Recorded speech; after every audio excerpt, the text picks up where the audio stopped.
I haven't even decided which question to ask you first yet. I thought you were going to ask them all. Probably not. Which one should I ask? Which My one's dogs. the best one? Oh, okay. Okay. First pet or like current pet? Oh, it is the first pet, wasn't it? We can do It both. doesn't matter. Yeah. If you want to talk about your current pet, that's fine. My first pet was Muffin Buffet. He was a poodle. And he was very mean. Really? Yes. A mean poodle? Yes. What do mean poodles do? Bite people. Ooh. Yeah, he bit me, and so we had to put him to sleep. Ooh, what does that mean? Don't tell anyone. Tell me about any current pets that you have. I have 2 dogs. I have pictures. One is Bailey, and he's a Shih Tzu, and Lindsay is named after the OU football stadium street. Is called Lindsay, and Lindsay Drive, and so she was named after that, and she's a little weenie dog. Can I say that on camera? Sure. A dachshund. I don't think I can do this is gold. today. This is gold. I'm glad we're rolling.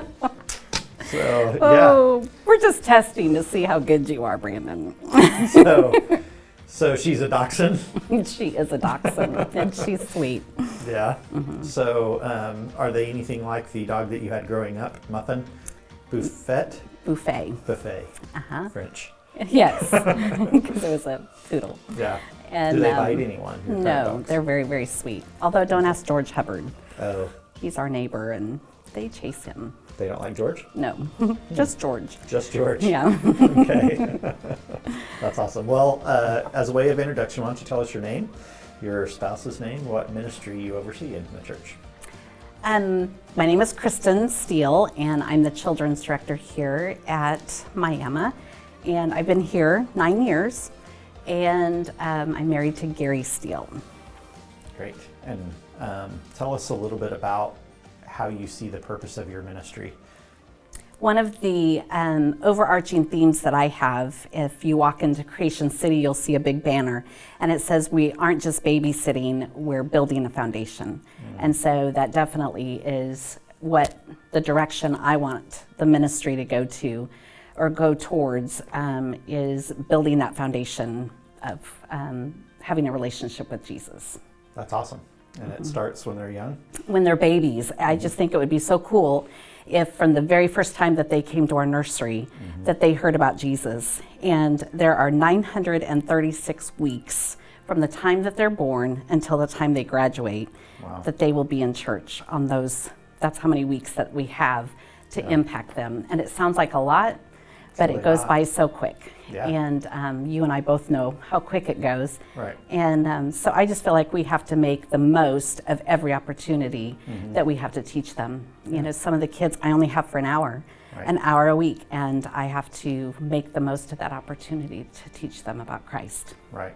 Because they sit for several hours every week learning mathematics. They sit several hours learning all kinds of things, or in sports or on YouTube. Yes, yes. That's so true, making the most of every opportunity. Well, what do you really enjoy the most about your ministry? Probably the kids who are making decisions for Christ. That's the joy and the whole goal for me, to just see them walking with the Lord and coming alongside parents, because obviously, it's kind of a miracle that we have Christians even with the little amount of time that they go to church, and yet it's the parents' influence that really, and so my job, I feel, is to come alongside those parents and to teach them and help them and encourage them, and to show the kids how to walk with the Lord. It's a real partnership there, where you sure. can give parents the tools that they need to Absolutely. talk to their kids or whatever. That's awesome. Yep. I love that. Well, what challenges does your ministry bring? Probably the volunteers. It's just hard to recruit, but then it's also hard to maintain. And, it's not just like I need a few teachers. I have 3 hours that I need teachers and volunteers to help in various opportunities to do that. But when you don't have all the volunteers, it makes it challenging.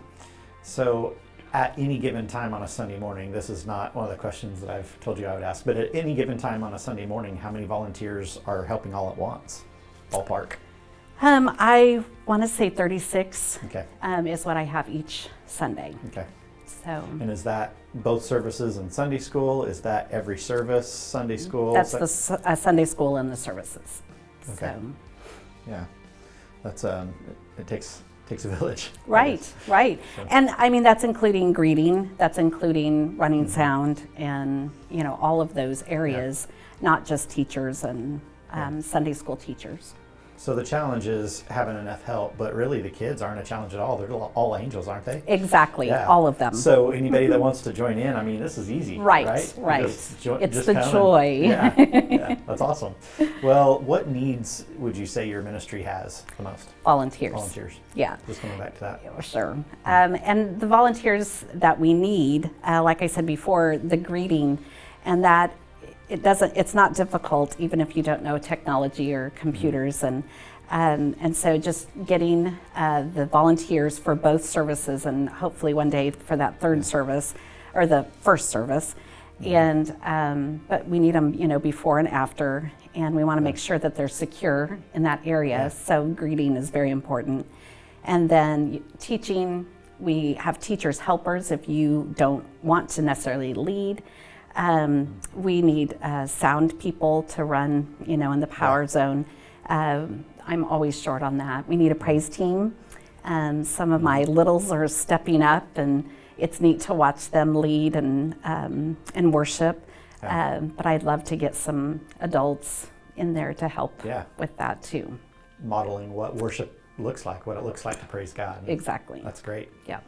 So any other ways that people can get involved in your ministry? I would like to just kind of put this out there too. A lot of people think, well, children aren't my gift. And I just think that this is a need in our church. And maybe it's not your gift, but for a small time or for a short time, even just being a substitute or just being willing to hang out back there to make sure that all the pieces are flowing and going, and even if it's not something that you feel called to do, if it's a need, I think that would be a blessing that God would bless you with if you fulfilled that. Yeah. I heard someone say one time, you're never too old to care about kids. That's right. And that's right. Never to fill in the blank, I guess, right? Right. And I mean, our kids, are our greatest resource. We always say they're our church of tomorrow. I like to think of them as our church of today because they're doing and serving and outreach. And when you think about kids as a whole, first of all, we're a kid-oriented community. When you think of the sports and the cheerleading and the dance, and if you look at any parent's calendar, it's going to be filled with events. And so I think that children are definitely in the spotlight and highlighted in our society, but yet when it comes to church, it's just really difficult to find those volunteers to do that. But because they're so important and they're so involved in everything, I just feel like it's so important that the church look at that as a valued ministry. And so it's not just something that we think of later.